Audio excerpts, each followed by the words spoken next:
नमस्कार बच्चों, आज हम आंशिक अवकलन में समघात फलन और उस पर आधारित आइलर पर में डिस्कस करेंगे।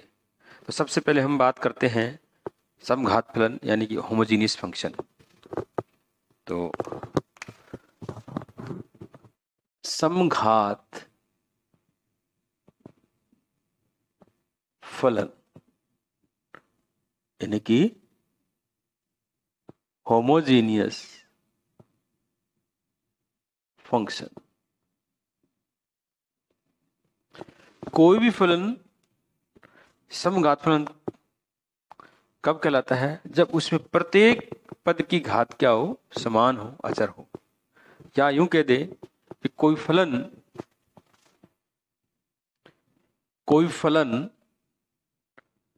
n घात का समघात फलन, होमोजीनियस फंक्शन समघात फलन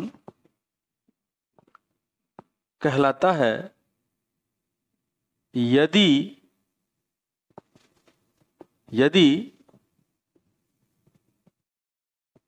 फलन के प्रत्येक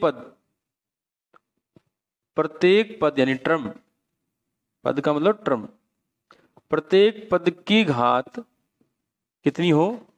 n हो। किसी फलन को n घात का समघात फलन कब कहेंगे? जब प्रत्येक पद की घात क्या हो? n हो, तो उसको हम n घात का समघात फलन कहेंगे, होमोजीनियस फंक्शन। यहां पे n घात मीन्स डिग्री,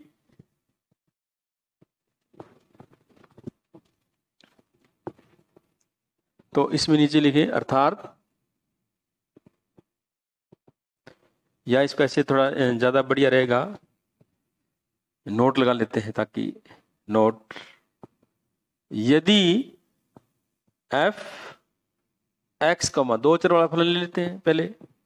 यदि ये f n घात का फलन है, n घात का समघात फलन है, समघात फलन है, तो इससे क्या होगा? देखो आप, यदि ये n घात का फलन, ये n घात का समघात फलन है, तो नंबर एक क्या कर सकते हैं हम? आप चेक कर सकते हो, f k x k y equal to k की power n f x y लिख सकते हैं। ये चीज सत्य होगी। दूसरा, f x y जो है, इसको हम ऐसे लिख सकते हैं, x की घात n फंक्शन ऑफ y बटे x, ये लिख सकते हैं। तीसरा, इसी को हम ऐसा लिख सकते हैं, इस फॉर्म में कन्वर्ट कर सकते हैं हम। यहां पे कुछ और फंक्शन लिख लेते हैं, फाइल ले लेते हैं।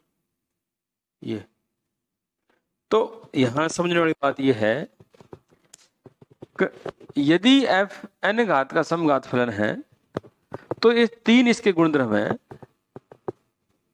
ये आपके सामने में लिख दिए हैं कि इस फलन को हम इस फॉर्म में कन्वर्ट कर सकते हैं। एग्जाम्पल देखो पहले आप, एग्जाम्पल मान लेते हैं कि ये फंक्शन है f x y equal to में 3x 4y plus 2x square y square, y cube कर देते हैं इसको, और फिर कर देते हैं 4x y 4 कर देते हैं, और फिर y 5 कर देते हैं। ये फंक्शन एक हमने एग्जाम्पल ले लिया। इसमें देखो, इस पद की घात कितनी है? x पर 4 y पर 1, तो टोटल कितनी? 5 घात। यहाँ पे भी x पर 2 y पे 3, 5 घात। यहाँ पे इस पद की घात कितनी है? 5, और इस पद की घात कितनी? 5। यानी कि इसमें प्रत्येक पद की घात कितनी है? 5 है। इसलिए ये जो फलन है 5 घात का क्या है? समघात फलन है। क्लियर? अब देखो ध्यान से, अब इसमें मैं कुछ चीजें देख कर रहा हूं। मान लो मैं ये लिख रहा हूं f के एक्स कॉमा के वाई, अब मैं इसकी वैल्यू लिख रहा हूं एफ के एक्स कॉमा के वाई लिख रहा हूं, तो x की जगह मुझे के एक्स लिखना है और y की जगह के वाई लिखना है, तो क्या करूंगा 3 के एक्स की घात 4 के वाई प्लस 2 के एक्स का होल स्क्वायर के वाई का क्यूब 4 के एक्स के वाई की घात 4 प्लस के वाई की घात 5। अगर हम ये लेते हैं तो ये 5 घात का समघात फलन है। अगर ये एग्जांपल लेते हैं जो कि 5 घात का समघात फलन है, समघात फलन है। क्लियर है ये बात? अब ये 5 घात का समघात फलन है तो पहली जो प्रॉपर्टी है उसको हम देख रहे हैं। तो हमने क्या किया, x की जगह के एक्स रख दिया, y की जगह के वाई लिख दिया, ये आ गया इसके अंदर। अब ध्यान से देखो, जब इसको खोलेंगे तो k की घात 4 और k की घात 5 यहाँ कॉमन ले सकते हैं।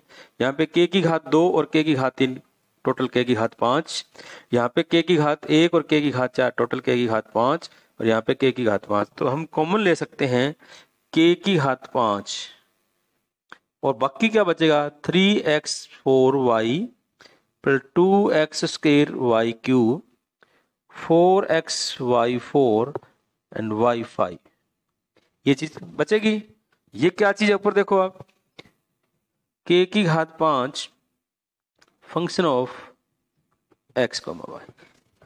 तो अगर ये समघात फलन है, जितने घात का समघात फलन होगा वो उसी हिसाब से ये आपका एक रिजल्ट आ जाएगा। तो ये पहली प्रॉपर्टी सेटिस्फाई है, हम चेक कर चुके हैं। अब हम दूसरी प्रॉपर्टी की बात कर रहे हैं, नंबर 2 प्रॉपर्टी।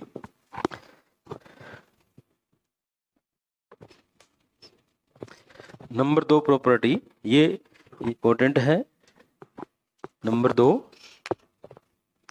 2 प्रॉपर्टी देखो ध्यान से, एफ एक्स कॉमा वाई। तो मैं इसको x की घात 5 बार लिखता हूं, मान लो कॉमन, ध्यान से देखना, कॉमन लेता हूं x की घात 5।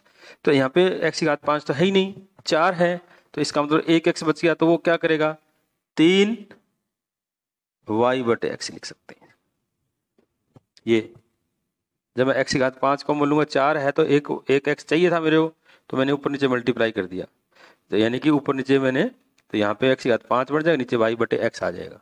फिर यहाँ पे 2 है, तो यानी कि हम इसको क्या लिख सकते हैं 2y/x की क्यूब, फिर 4y/x की घात 4, ठीक है, और फिर y/x की घात 5, या इसको ऐसा लिख सकते हैं।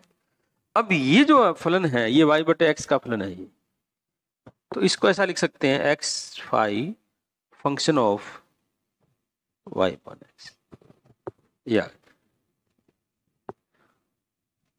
इस फलन को हम ऐसा लिख सकते हैं। इसी प्रकार आप चाहो तो देख सकते हो, हम इस फलन को ऐसा भी लिख सकते हैं y की घात 5,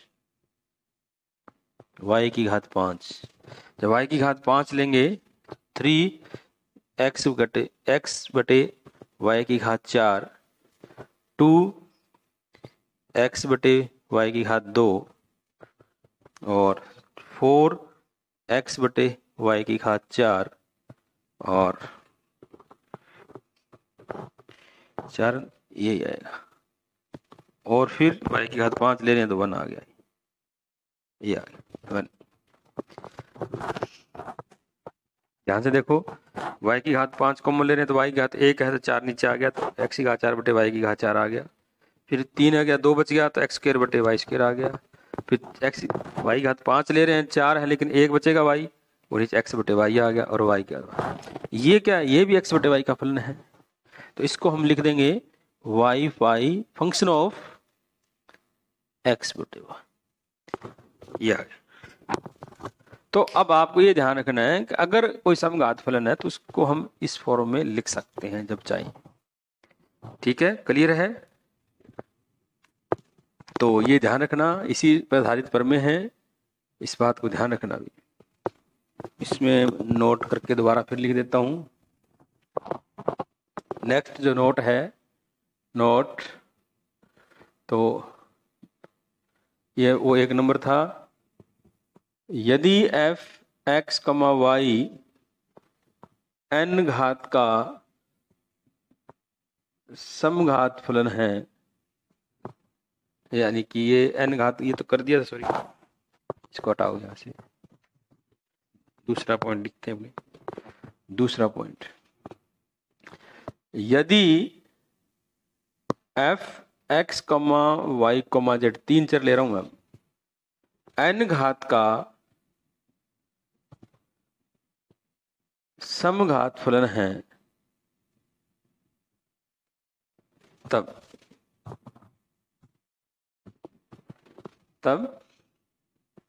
नंबर एक, एफ के एक्स के वाई के जेड को हम के की घात n function of x comma y comma z लिख सकते हैं।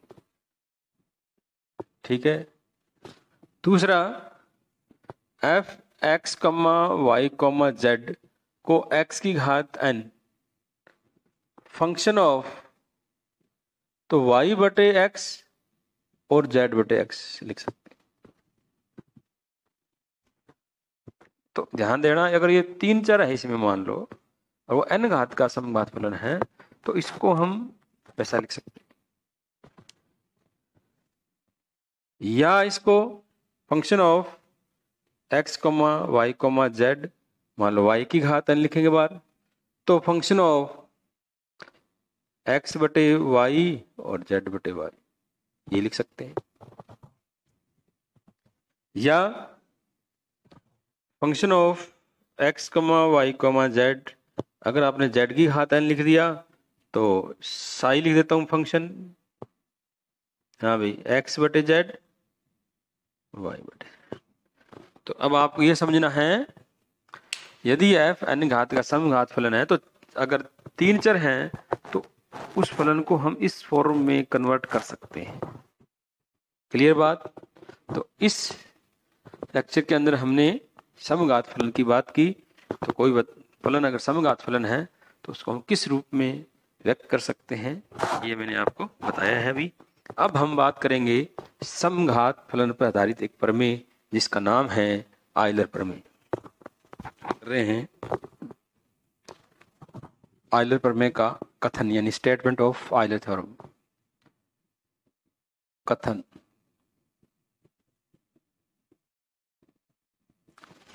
यदि z equal to F of x comma Y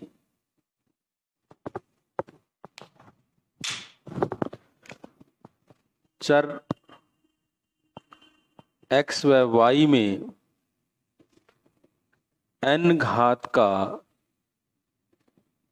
समघात फलन हो, समघात फलन हो, तो x डेल z बटे del x plus y del z बटे del y equal to nz, ये सत्य होगा। अगर z एक होमोजीनियस फंक्शन हो n डिग्री का, तो ये स्टेटमेंट ट्रू होगी। अब इसको हम प्रूव करेंगे, तो stand and prove that the Euler theorem. Question आता है ऐसा, तो आयलर प्रमेय का ये तो स्टेटमेंट है। अब प्रूफ देखो आप, प्रूफ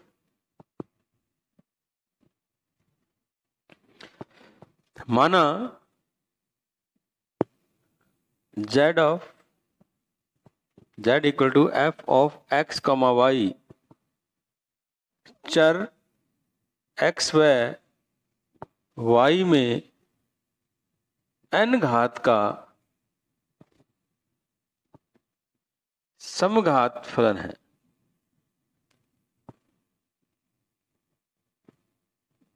समघात फलन, ठीक है। Let z equal to F of X comma Y be a homogeneous function of n degree. तब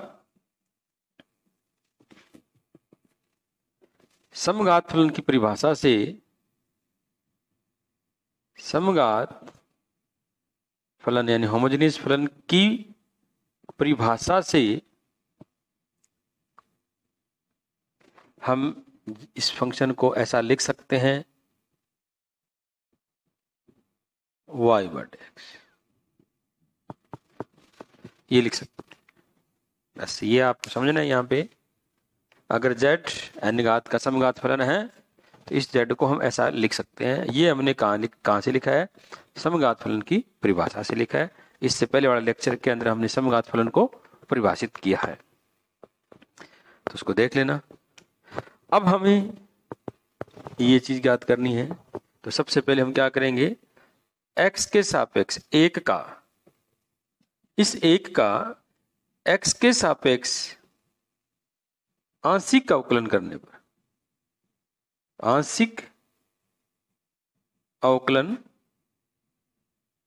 करने, जब हम इस x z का x के सापेक्ष अवकलन करेंगे तो ध्यान ये रखना है y as a constant treat होगा। तो यहाँ पे दो फलन हैं, एक तो ये है एक ये है, तो ये आपको पता है गुणा वाला नियम लगेगा। तो पहले हम इसका जब करेंगे तो n आगे आ जाएगा, x की घात n माइनस एक, इस x की पावर n का अवकलन हो गया और ये function as it is y upon x. Plus में अब ये x की घात n as it is, x की घात n एज इट इज। अब इसका करेंगे तो f पहले f का होगा फिर y बटे x का होगा, तो f का अवकलन तो f डैश लिख देते हैं, f डैश y बटे x, फिर ये डेल बटे डेल x लिखेंगे ऐसे, डेल बटे डेल x y बटे x। डायरेक्ट कर सकते हो आप यहाँ पे अवकलन y बटे x का। तो क्योंकि y बटे x का जब अवकलन करेंगे ना, इसमें y कांस्टेंट है तो x का अवकलन होगा, तो 1 बटे x का अवकलन क्या होता है? 1 बटे x का अवकलन माइनस 1 बटे x स्क्वायर होता है, हमें पता है।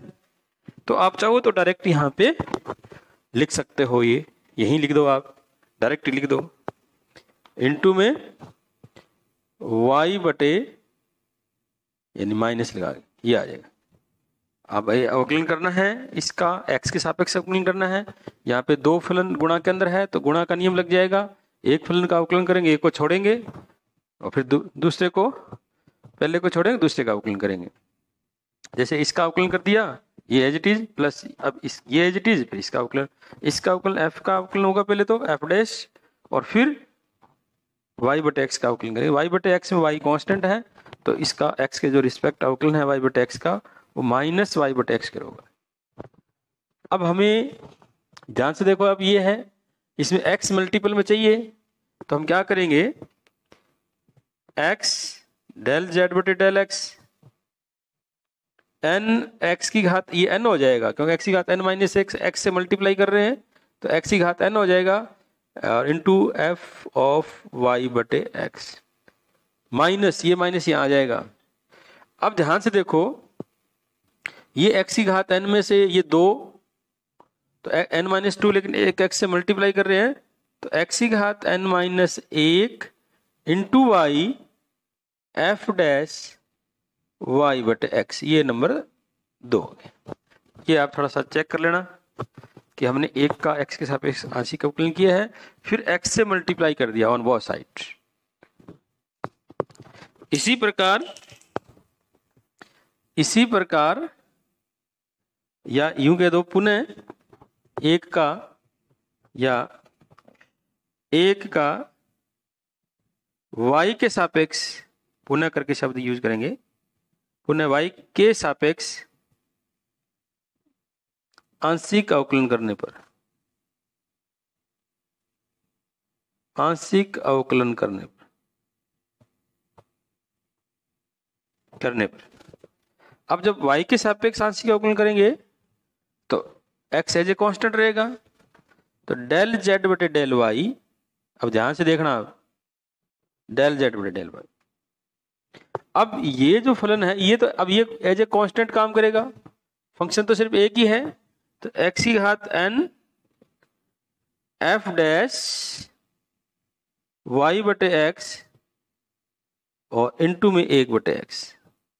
अब इसका अवकलन करना है तो पहले तो f डैश आएगा और फिर y बटे x का अवकलन करें तो x तो कांस्टेंट है तो y ऊपर ही है तो y का सब अवकलन 1 होगा, तो 1/x। ये x इससे मर्ज करेंगे क्या आ जाएगा,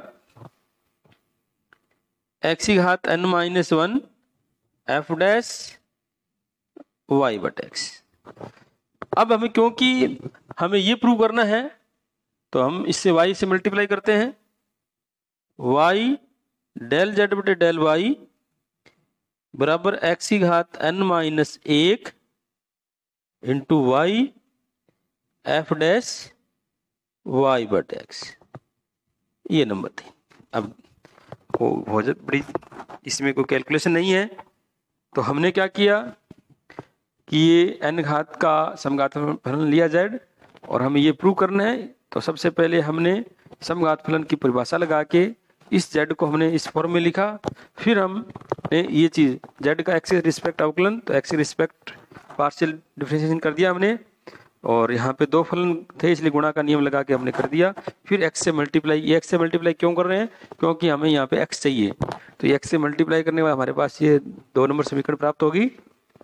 फिर हमने वापिस 1 का y के रिस्पेक्ट पार्शियल डिफरेंशिएशन किया, देन ये तो यहाँ ध्यान ये रखना है कि x एज ए कांस्टेंट है इसलिए फलन अब एक ही है, तो ये इसका अवकलन हो गया। इसका अवकलन थोड़ा देख लेना।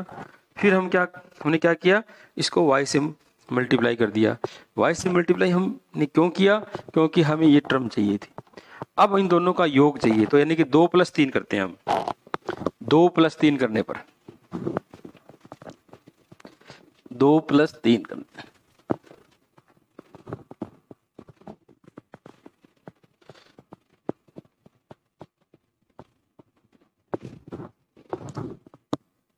दो प्लस 3 यानी 2 और 3 को समीकरण जब जोड़ेंगे तो हमें क्या मिलेगा, x डेल z बटे del x plus y del z बटे डेल y बराबर में, थोड़ा ध्यान से देखो आप, जब 2 और 3 को जोड़ेंगे तो ये पद माइनस में आएगा और ये प्लस में आएगा, तो ये कैंसिल हो जाएगा। ध्यान से देख लो आप, ये कैंसिल हो जाएगा, सिर्फ ये बचेगा आपके पास n x की घात n f y बटे x, इतना ही बचेगा। आप चेक कर लो जाए आप, ये इसको जब जोड़ेंगे तो ये पद ये और ये प्लस में है, यानी ये माइनस में, सॉरी ये माइनस में और ये प्लस में है, ये दोनों कैंसिल हो जाएंगे जब इन दोनों को जोड़ेंगे।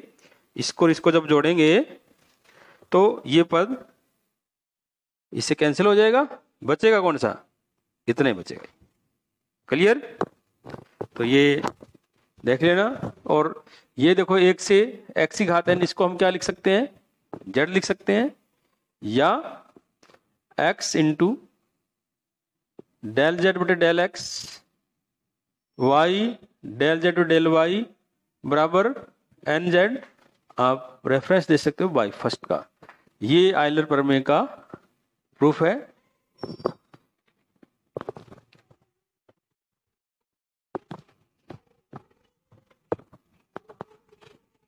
अब इसी में इसका दूसरा रिजल्ट निकालते हैं। ये थ्योरम यहाँ पे कंप्लीट है। अगर आयलर प्रमेय का प्रूफ आता है, state and proof of Euler theorems, तो अपना यहाँ तक काम करना है।